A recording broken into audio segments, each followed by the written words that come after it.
Hi, welcome. My name's Jamie Harvey. I'm the managing member of GeekEasy. GeekEasy is actually a space for startups. So we've got about 30 startups in here that have come, paid a really small membership fee, and we're starting companies here. We're about building great products. Everybody who comes in here, we say, what are you building?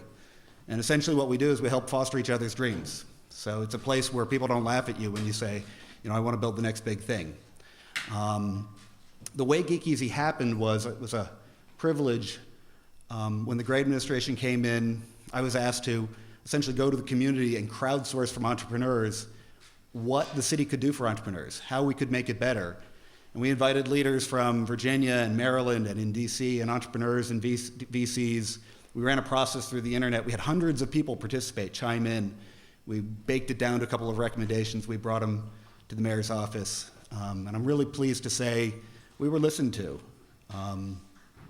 So GeekEasy was one of the things that came out of this was that startups told us, we need a place to gather. We need a place to get together, to collaborate with one another. And this has been a public-private partnership between essentially entrepreneurs for entrepreneurs and Douglas Development, who essentially gave us this space for a couple of months and said, go ahead, try it. So we are really pleased to be here today and participating in this renaissance for the city of early stage companies trying to grow. What I really want to talk about is what's next?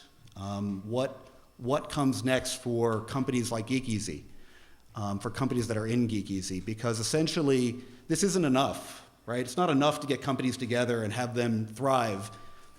It's important, it's necessary, but at the end of the day, we are bought into this vision of one city. And if this place doesn't create jobs for the youth of the city, in different parts of the city, it's not fulfilling its vision.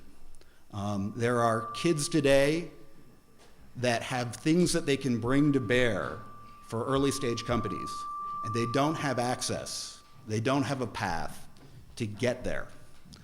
So we have just finally, with this little fragile enterprise here, because we stood it up with no money, gotten to the point where we're feeling like we're going to survive. And we really want to open the doors to the city and say, look, come here and let us help you get the kind of jobs that are going to be transformational for this city. So it's an honor and a pleasure and a privilege to be standing here today in our space, fulfilling what it's meant to do, and have the opportunity to introduce the man who's made it all possible, Vincent Gray. I want to thank, before we go on, the people who made it happen. I want to thank Douglas Development, Douglas Jamel, Norman Jamel, great partners. My partner, Chris McDonald, the CEO of Huge Fan. Literally, if he hadn't come in, this place would have failed. I never would have been able to do this alone. I don't know how I got into it alone. He came in, he saved my butt. The Center for Urban Innovation, started by Adam Rubinson, my good friend, who helped me put this whole thing together.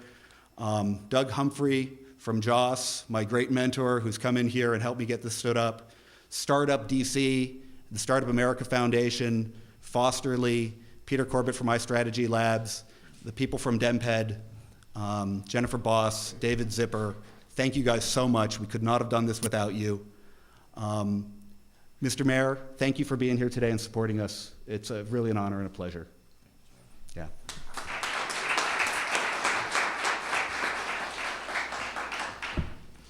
Well, good morning, everyone. First of all, I want to thank Jamie and I want to thank Chris McDonald for hosting us this morning here at GeekEasy and for the work that's already been done to be able to move forward with the initiatives that we've now talked about for some time.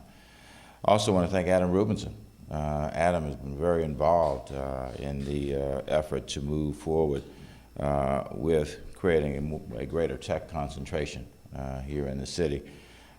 He is somebody who spent many, many years working on these issues. And Adam, I want to thank you for your work and for being a good friend to the District of Columbia. So before we go further, how about a big hand for these gentlemen for what they've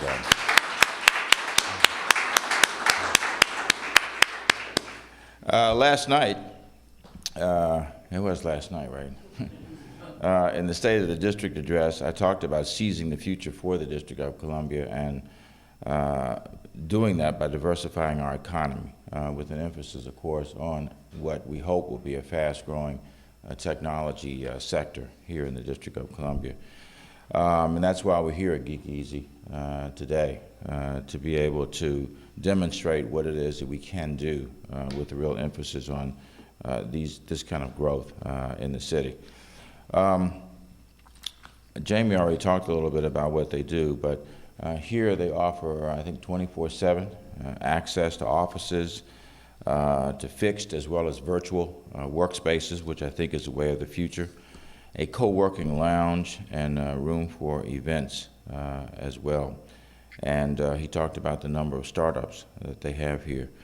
I think, at least I believe anyway, and I think there are others who have the same view, that this represents the best of what we can have in the District of Columbia in terms of being able to move forward with expanding, growing a new economy here in the city, and that is by encouraging the incubation and growth of tech-oriented businesses. It's something that our Deputy Mayor Hoskins and I and David Zipper, Jennifer Boss, and others in the Deputy Mayor's office have spent a lot of time talking about, and how we can expand opportunities here in the District of Columbia.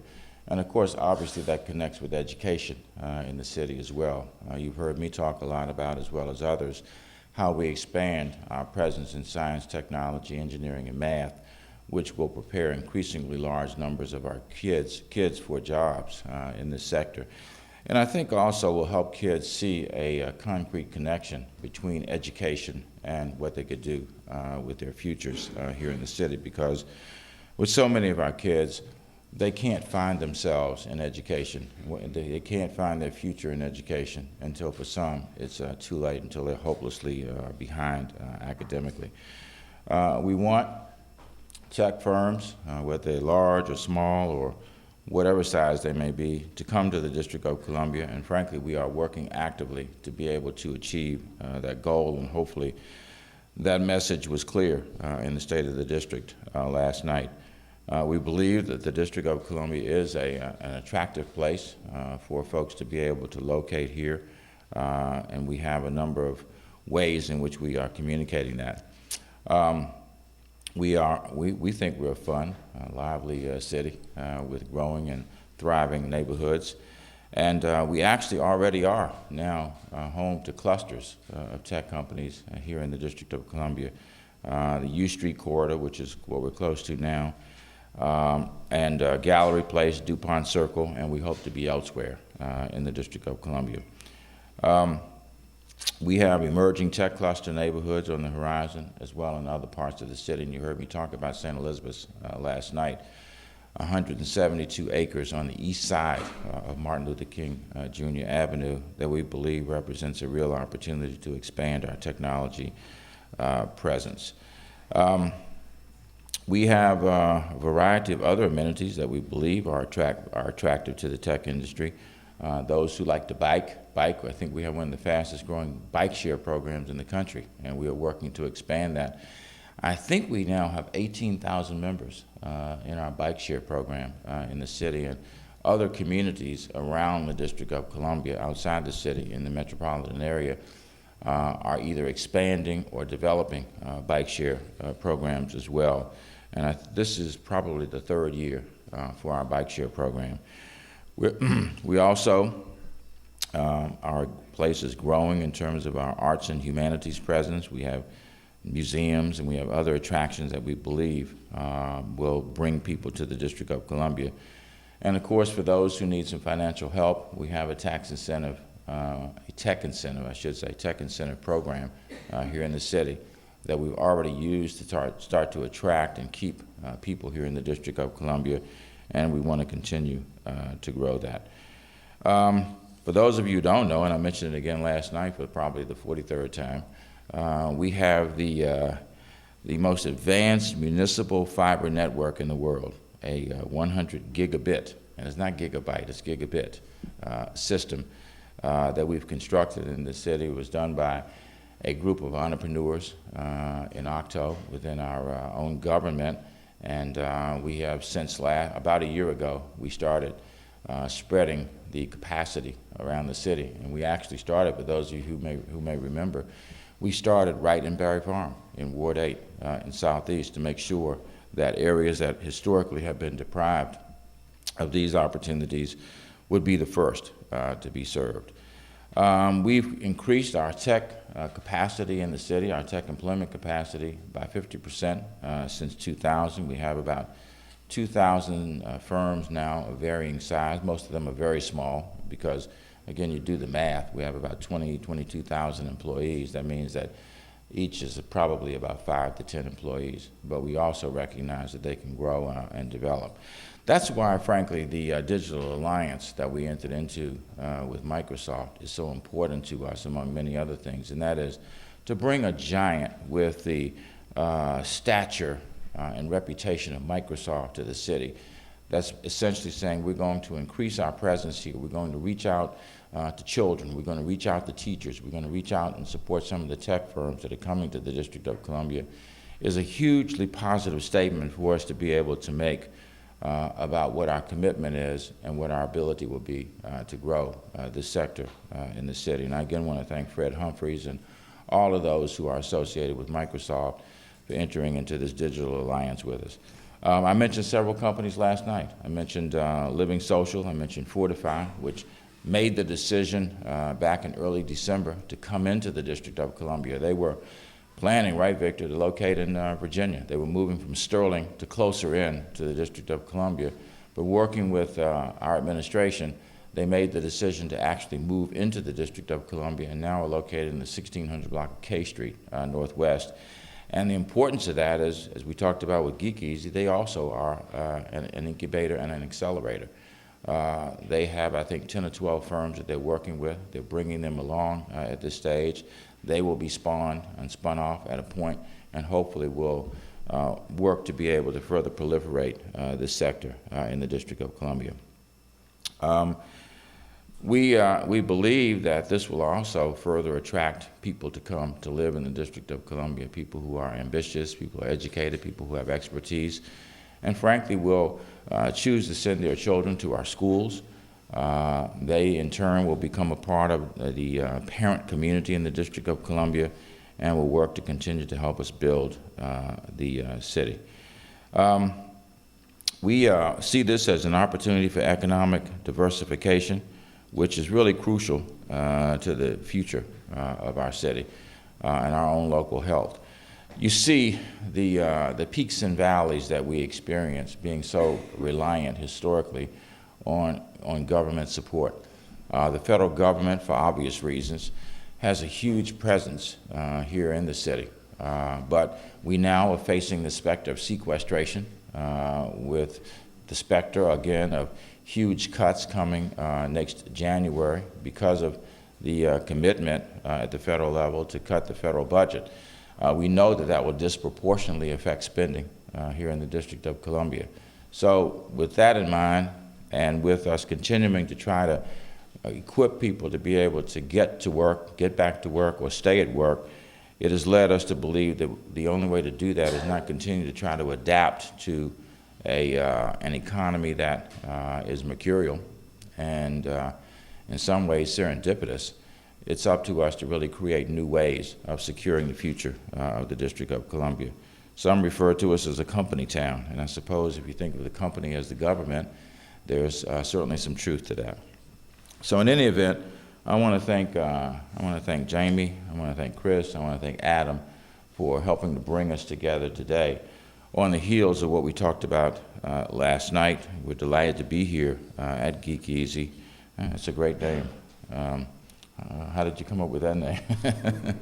We're delighted to be here, and I think it's a wonderful example of what we can do to further foster growth in our own economy and a sector that is going to grow in this nation. It's not a question of whether it's going to grow. It's a question of what our role will be in being a player with the technology sector in the nation.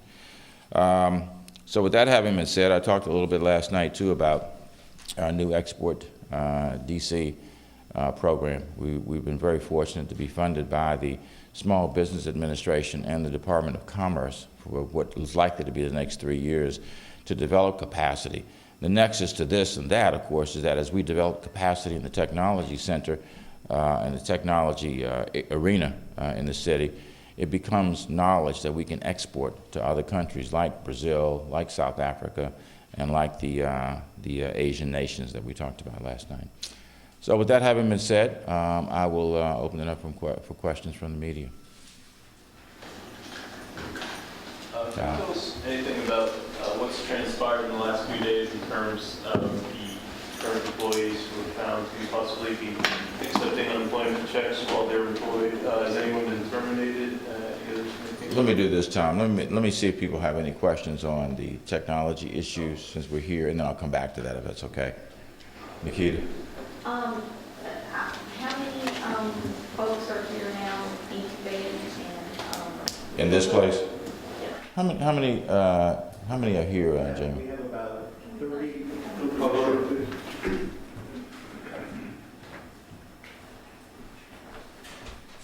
We have 27 member companies, 4 of which are 5 to 6 person companies that have offices of their own, most of which are co-working companies who would normally be in here working at desks in sort of a quiet study-like area. So that's how many we have right now. We're bringing in a new member company today into a new office, so it's been growing all the time. and, 27. and how do they find out about this program, and what's the city's investment in it? So it's been word of mouth. It's spread through the social networks. We've been blessed with very good press. And the truth of the matter is there's a lot of demand for companies that want to be together. The city's involvement has been, well, the philosophy of this place is actually entrepreneurs for entrepreneurs. So essentially the city, our philosophy is give us resources, we will make things happen. So for example, the chairs you're sitting in today were brought in by the city. We had an event the other night and the city made parking available to us. That may sound like a really small thing, but the truth of the matter is we couldn't have had the event without it. So, we've been actually pushing the entrepreneurial spirit in the government, and it's been a great partnership.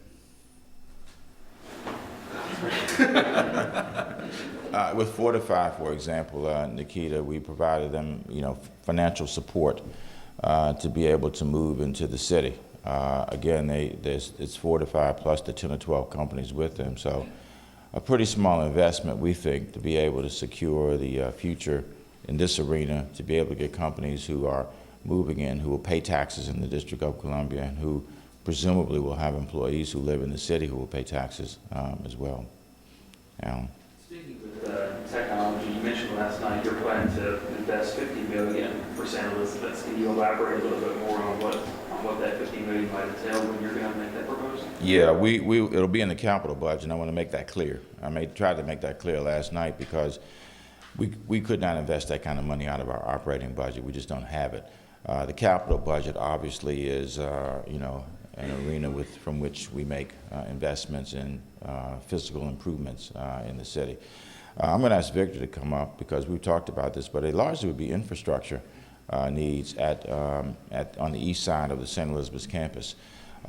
If you go back and look, for example, at our request, we get requests periodically, or an opportunity to make requests from OMB, as a part of the federal budget. And as they were developing, when we thought Homeland Security, the new Homeland Security headquarters, and I don't mean Coast Guard at this stage, but Homeland Security was going to go there, we identified a number of infrastructure needs, water and roads and other things on the east side of the campus that really have not been addressed for decades. That would be needed in order to make the campus accessible and usable as we then thought about this being a technology center. Victor, I don't know if you want to add, to that. Okay, Ms. Brazil. I had a question for Mr. Harvey. Mr. Harvey, in your opening remarks introducing the mayor, you went on that line to say you hope to provide jobs for kids in the city, create jobs that will be transformational. can you give us some idea of the demographics of the people working in this space? And can you elaborate on your statement, you hope to provide jobs for kids in the city? And then I have a follow-up question. Sure, and so speaking as a private citizen, one of the things that's extraordinary about being a geek is that you tend to look across lines for competency. So I'm quite confident that there are many of the youth in this city that have skills that would be well applied to entrepreneurial ventures that could create growth companies that would be extraordinary for the city. And I don't think that the people that have that are necessarily being channeled into companies right now. I think that they don't have opportunities, and I think at the end of the day, they may end up using their entrepreneurial talents for things that are essentially we don't want them to do. You know, if you don't have any opportunities and you're an entrepreneur and you don't have the right support and infrastructure and education around you, you know, what is your entrepreneurial path? It can lead you to bad places. Can I follow up, and can you give us an idea of the demographic profile of the people currently using your space? And then I need to follow up on that too. So when you say a demographic profile, you want me to profile the people that are in my space? No, I mean, I want you to give me an idea. Are they young inner city kids? Are they kids from the people? No, they are not. They're actually, what they are is they're young, 20-something, diverse group of pretty well-educated, mainly male entrepreneurs that live within a couple of miles of here. Most of them walk or bike to work. They're all trying to start growth ventures. Their hope is to graduate into a program like the Fort over on K Street. So these are younger companies that haven't raised money yet, are just at the idea stage, and want to create companies that grow. Well, let me add something to that, Jim. Before you go further, let me give you a nexus to something. One of the things that we did last summer was to try to make the Summer Youth Employment Program more meaningful. And here's a great opportunity. We have H.D. Woodson High School, which is a STEM high school. We have a STEM campus with Langley, a pre-K through 8, and then we have McKinley next door, which is a 9 through 12. These are kids who are part of those who have already registered for the Summer Youth Employment Program. These are the kinds of firms that we would like to place them in so that they build upon their education that they're getting, you know, between September or August and June, that will give them 6 weeks of exposure to real work opportunities that will reinforce their interest as well as their knowledge about the technology field. So, you know, Lisa Mallory is here, and I'm sure she sees it exactly the same way. And we will be looking to these firms, especially those that we have helped, to say, look, I'm going to take 5, 10, 15 of these young people to be able to give them 6 weeks of a summer youth employment opportunity so that they can reinforce their skills and their interest in the technology arena. And you indicated also in your opening remarks that GeekEasy recommended a public-private partnership. Can you elaborate on that in terms of the public component of it? Other than the chairs and the parking, what else have you received from the district government? Other than the chairs and the parking, we haven't received anything from the district government. Do you have an application pending or something? We do not have an application pending with anything with the district government. So when I made my opening remarks, what I said was, what we have today isn't enough. That what we have to do is grow and connect the dots between what we are now and what the potential is for there to be in the future. So I very much appreciate your questions, because what you're speaking to is the gap that we see and the potential that these kind of companies can create for the city. Any further technology questions? All right, Tom. Oh, technology. Okay. You talked about connecting the technology sector to export GC program. What exactly would we be exporting, I guess? Knowledge, the ability, and I talked about it in some detail last night when I talked about our commitment to sustainability. That, for example, the Chinese would be building 30 billion square meters of construction over the next decade or more. And they are committed, we know they're committed to being able to have a sustainable environment and buildings that are green buildings. We've become good at that. So the firms that do that in the District of Columbia, we would be looking to leverage opportunities for them to be able to offer that expertise in that specific instance, again, just using that as an example. So they would be firms that are based in the District of Columbia that would be able to offer their expertise, their business as entrepreneurs in the nations that we're working with initially, and hopefully they will grow. So, I was just asking if anyone's been terminated because of the news that came out of DOES about the unemployment insurance fraud, and also can you comment on just the sheer number of people involved? What does that say about internal controls in the city as far as these individuals? well, let me ask Lisa Mallory and maybe our Attorney General, Irv Nathan, to come up and talk about it, because they are on the point on this investigation. As far as controls are concerned, I think we acknowledged once we launched them, this has been going on for months to try to get at the bottom of this, and I want to thank the three people who are coming up here, because they've been vital in this, and that is our DOES Director, Lisa Mallory, our Attorney General, Irv Nathan, and our Human Resources Director, Sean Stokes, for the work that they've done trying to get us to this point. But I think one of the things we recognized in the program is that the controls were insufficient, and they're working now to try to improve those controls so this kind of thing doesn't happen again. I think the other part of your question was, what is the current status of things with the employees? Good morning. Yes, some employees have been terminated, but I don't have exact numbers. We're trying to get a sense of that. What has happened is that most of these individuals were placed on administrative leave, in some instances 15 days administrative leave, and in some instances 30 days, depending on the agency, their position, and the collective bargaining agreement. So there are these are HR matters, and there are just sort of different processes we have to go through depending on the category of the employees. Let me add to that. I think it's very important to understand that with respect to all of the employees involved, we are going to give them due process. We're not going to have a situation in which they are terminated and then sue and get back because some procedural rights were not given to them. So as to every one of them, we're going to give them an opportunity to explain the circumstances in writing as to what happened.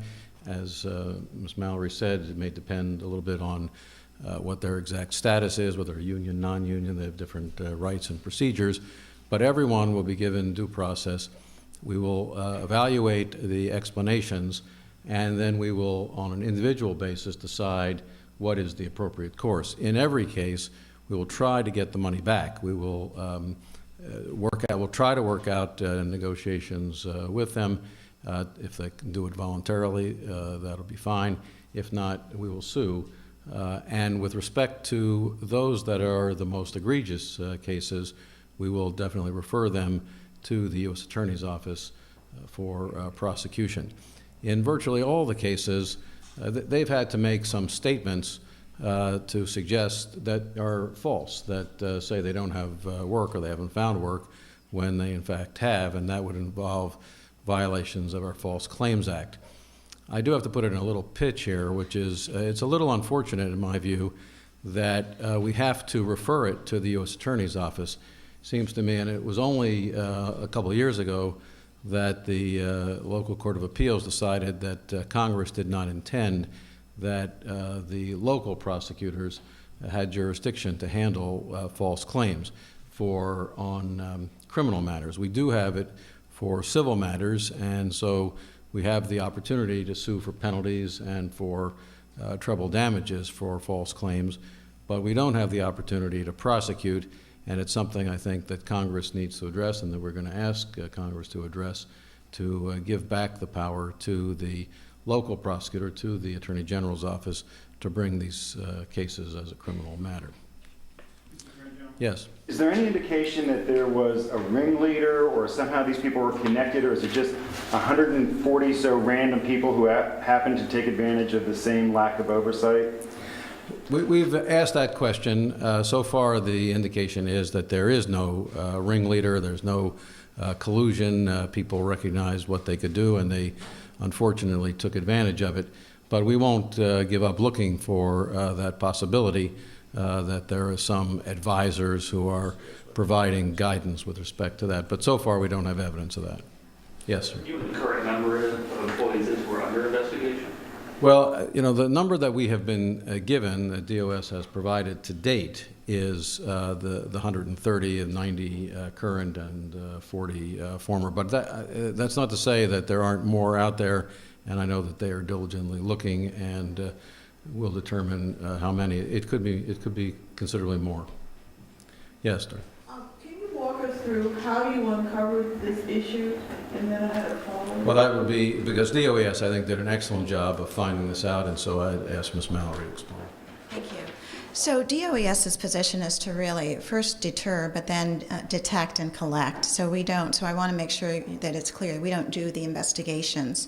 So what we do on a routine basis in any unemployment insurance program is that we run, and now I've asked that there are weekly checks on anybody that's receiving unemployment insurance to see through the National Directory of New Hires, which we just recently got access to bump data to see who on our UI rolls is actually receiving employment compensation. So that's what that bump provides. And this has been going on for the past year. We've been finding, we have many instances of what we call overpayments. Anytime after 3 weeks, we consider it fraud. This has been going on for quite some time. Many of these cases have already been referred to the Inspector General's office. In fact, that happened in September. The individuals were notified. They were given an opportunity to contest or appeal, because that is their right, and those cases were forwarded to the Inspector General's office, so they are active investigations. So we do this work on a routine basis. There is another bump that is done, which is the employees of the District of Columbia. It's a quarterly cross-match that's done against the UI rolls. And so this is the cross-match, this is the data process that has actually resulted in us uncovering these names. But I want to be clear, we did not have the technology before, nor did we have the manpower. The U.S. Department of Labor awarded us a $2.7 million grant to increase our technology and our capabilities. So this recently was put in place, and we're also in March, we will have the ability to actually get federal tax refunds to satisfy this debt.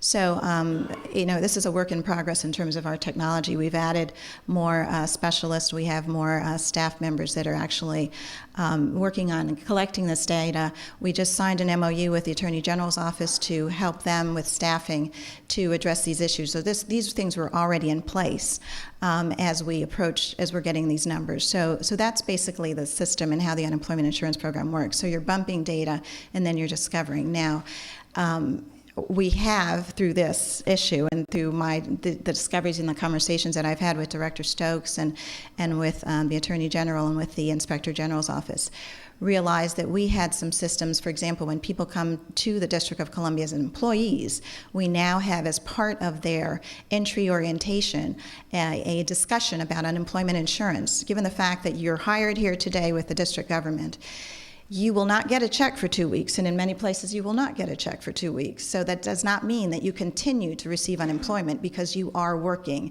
And that is an instance where people just are, they're waiting for the check, and then when they get their check from the employer, they then terminate unemployment. So it's an educational campaign that we've done in the District of Columbia to alleviate this. We're also now have access to the employee data so that we can, in the District of Columbia, so that these instances won't happen again.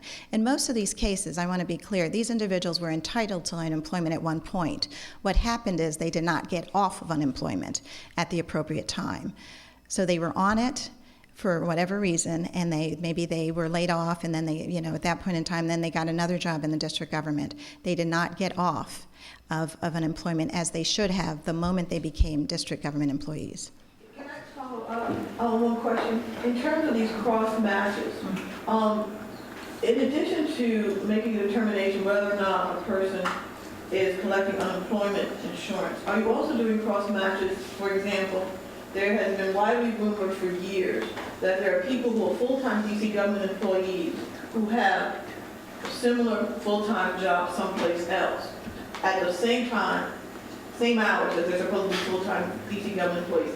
Are you doing cross matches to see whether or not people? That is not our mission, but I'll look at, because we're just looking at the unemployment insurance program. So we're not looking at other compensation that a district government employee may have. I understand your question, but that's not our mission. What is human resources doing that? We would make this the last so we can get some other people. So I'm actually not aware of the issue, and honestly, I would take that guidance from the OAG. So again, our efforts have been in collaboration with DOES at this point. Guidance in terms of double dipping for salaries. That's what you're saying? You're saying someone who is full-time employed with the district government and then working somewhere else. Well, the head of human services, human resources, if you become aware that this is a potential issue, wouldn't you want to follow it up on your own, not have to look to the OAG for a guidance? What I said, I would work in collaboration. I think the answer is that we have not done that kind of investigatory work. That is enormous. There are 30-some thousand people who work for the district government. I know specifically one instance, in the recent past where somebody was discovered to have been working somewhere else at the time they were supposed to be working for the district government, and that person was asked to leave. There may be other instances of it, but that is not the scope of this investigation. Right. Nikita, I think your hand up was next. Is up next, and then I have Alan. a question. Even though it doesn't appear that there was pollution, is there any one department that's more representative than others? Based on the numbers I've seen, it principally is in the public school system. I think these are mostly potential drivers, or other aides, not necessarily teachers, but people employed by the public school or by the state superintendent of education. And we're certainly going to look at that. That's my understanding. How many is it? Sorry? Hold on, Sam. Let us get down, and then we'll come back to you, okay? Director, is this part of a broader is the start of a broader crackdown on unemployment insurance fraud? Absolutely, and it has been in place for some time. We don't kind of announce that we're going. Some of these investigations on other issues, for example, and have been going on for quite some time, and we have the U.S. Attorney General involved, the Department of Labor's Inspector General involved, looking at our unemployment insurance program. We have a financial audit that was just put in place. The auditor started on Monday. We're working very closely with the U.S. Department of Labor to do massive training on all of our employees in the unemployment insurance program. And we just recently hired a new administrative director from another jurisdiction for unemployment. So we have been putting many, many things in place.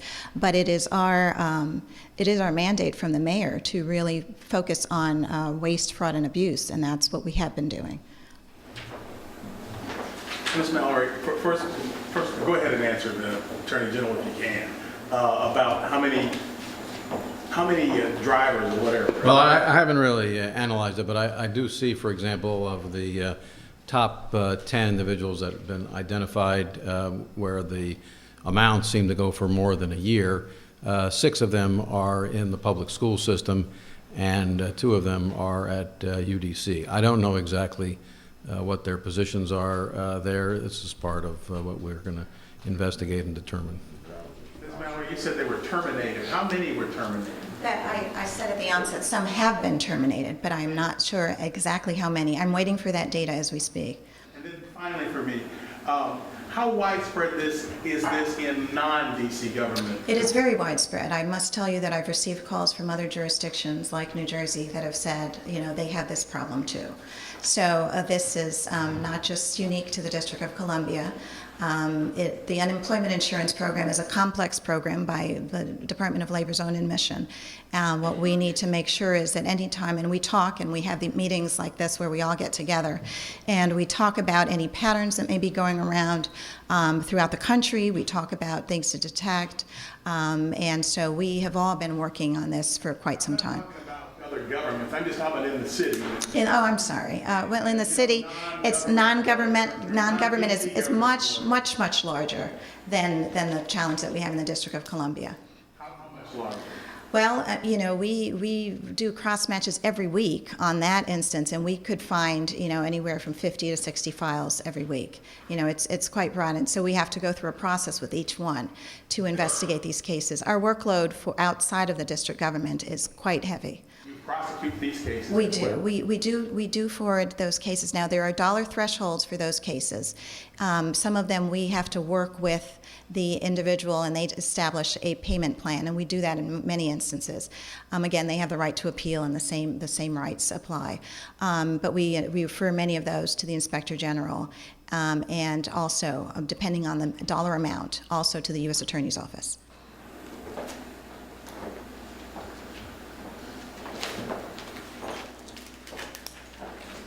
All right, thank you all very much. No more questions? Can we get to other topics? Yeah, go ahead, Mark. Can we talk about snow, how the city's preparing for snow? Have you talked to your snow team? When's the beet juice going to hit the roads? Well, we started by talking to the people who produce snow, and we've said no snow.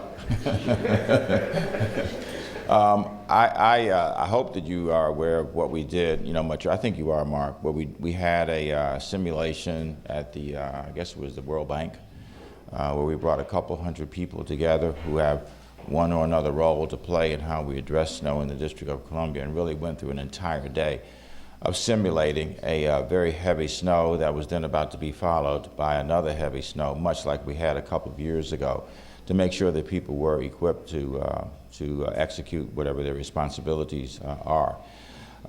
We also have, through the Department of Public Works, as well as the DDOT, have worked very closely with them to make sure we are ready. We have been out, a lot of people don't realize, we've been out a number of nights already when there was a threat of snow, deploying trucks. For example, if you ride down the Southeast-Southwest Freeway, on some evenings, you will see the trucks are sitting there waiting to be deployed in the event that there is more snow. Also, we purchased 45 new trucks and snowplows because our equipment really needed to be refreshed.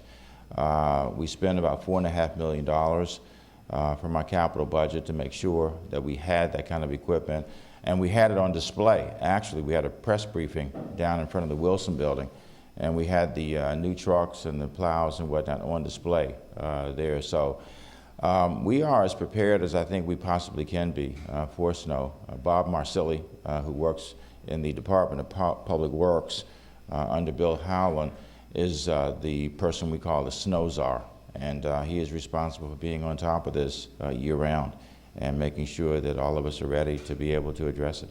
You ready for a messy, complicated rush hour this evening? We hope so.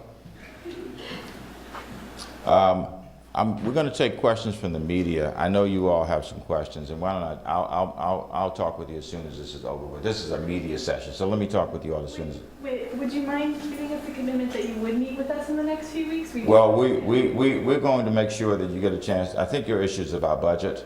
We'll make sure that that is addressed, but let me talk to you after this is over with, if that's okay. That would be great. Thank you Sure, very much. okay. Let's see, Alan, and then Tom. Your last night's speech, you mentioned the early missteps that your administration had last year. You didn't mention those last year. Why mention them this year? Because the issue continues, and I want to make sure people understand that, how I feel about it. Tom? In your letter to the council yesterday, you mentioned that you supported the repeal of iGaming in the cabinet. You also mentioned that if they do revive iGaming, you would also be open to a rebid of the lottery contract. What brought you to that conclusion, and do you expect any blowback potential if that were to occur? I don't know. I mean, I looked at the process that had become very convoluted and confusing, and just felt that, inherent in this in the first place was, some controversy about whether we should do it. And I think that was confounded by the process that was a bit murky at places. So my view was, let's start this all over again. Let's make sure that we have the sentiments of people who want to be heard from across the city, and let's make all of these decisions that have to be made in a very transparent and open fashion. And, we may wind up back at the same place of going forward with this, but I want us to arrive there with everybody knowing exactly what unfolded, and if they wish to weigh in, they've had a chance to be able to do that. The rebid of the actual underlying contract, do you really don't know. I guess we'll cross that bridge when we get to it. Ms. Brazil. In your State of the District address last night, you made reference in a paragraph on page 27 that we are creating a gradedc.gov initiative in which residents will be able to provide feedback on city services using their smartphones.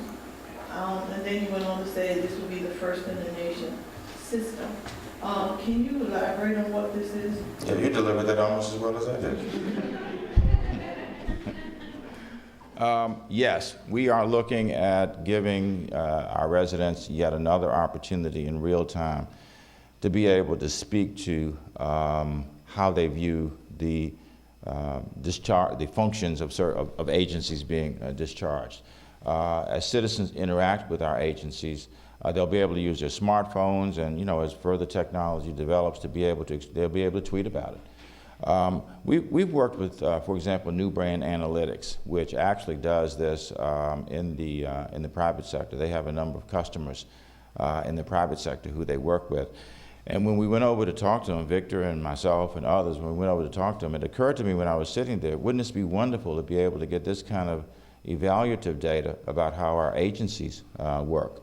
So they actually mine data. They go through tweets, they go through emails, they go through a variety of data to be able to see what sentiments are being expressed about the services being delivered by entities, and then they render a grade on that. We want to start with a pilot, maybe 2 or 3 of the most high-profile agencies like DPW or DMV or DCRA, try to perfect the application.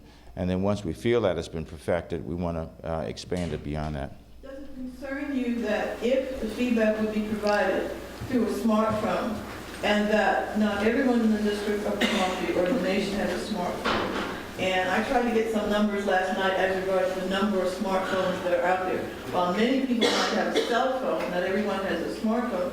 Aren't you afraid that there is a sizable portion of the DC government, DC population that you're going to miss because they don't have smartphones and they don't tweet?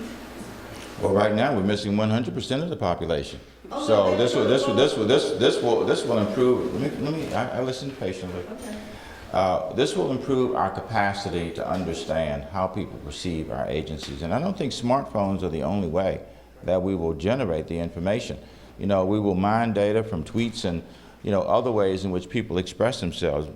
Most people now communicate through emails. We'll be able to access information in that way. So it won't be a perfect system when it starts, but we believe it's the way of the future in terms of understanding how people perceive what we do. My issue, Mr. Mayor, is bigger than the smartphone or tweeting or what have you. My issue is the fact that a theme throughout your remarks last night was speaking to the new residents coming to the District of Columbia. You want more of them, you want to attract them, you want to make the district attractive to them, whether or not it's bike lanes or new technology firms or what have you. But then there's a segment of the population of the District of Columbia that has been here, especially in neighborhoods like this, that can tell you the worst of the time in this neighborhood, okay?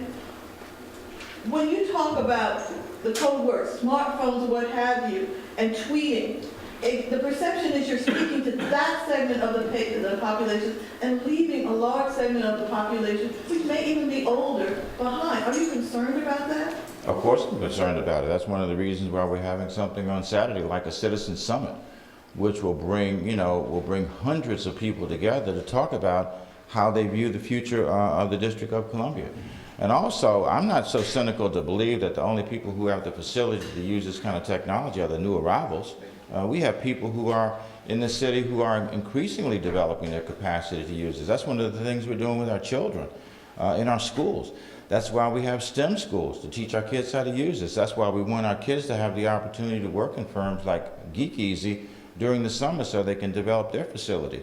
Our goal is ultimately to have 618,000 people, or however many they are, to be able to have the facility to use the new technology that is emerging. This is not directed at the new at the exclusion of the old. This is directed at the residents of the District of Columbia, however long they may have been here. Okay. This is the last question. Regarding the disputes that were going on between the fire department and firefighters Is your office looking into at all whether the fire chief issued any orders on what firefighters' behavior should have been at their desk last week? No, I talk to the chief frequently. We have Deputy Mayor Quander here. I don't know if he has anything to add to that. But the chief obviously works very closely with the firefighters. You know, we were happy to see them there last night. They participated in the in the address like everybody else did. So I don't know about any orders having been. You know anything about that? Yes. The issue was raised on Saturday. I was contacted along with Chief Ellaby by Ed Smith of the local. Chief Ellaby looked into it immediately. We got information back and provided it to Ed Smith. He was satisfied with the explanation and the documentation that was provided that indicated that no management official had provided that information or that direction. We agreed that these issues are subject to collective bargaining and that would be the appropriate venue in which to resolve all issues. And so that's what we have agreed to do. We will talk to one another as we proceed through the collective bargaining process, which is standard practice. Thank you. Did the director go out or didn't it go out? And what do you consider management? We responded. It did not go out from management. And Ed Smith, the president of the union, was satisfied with the explanation and the documentation that we provided to him that supported the fact that that directive did not go out from management. Thank you all very much. Okay.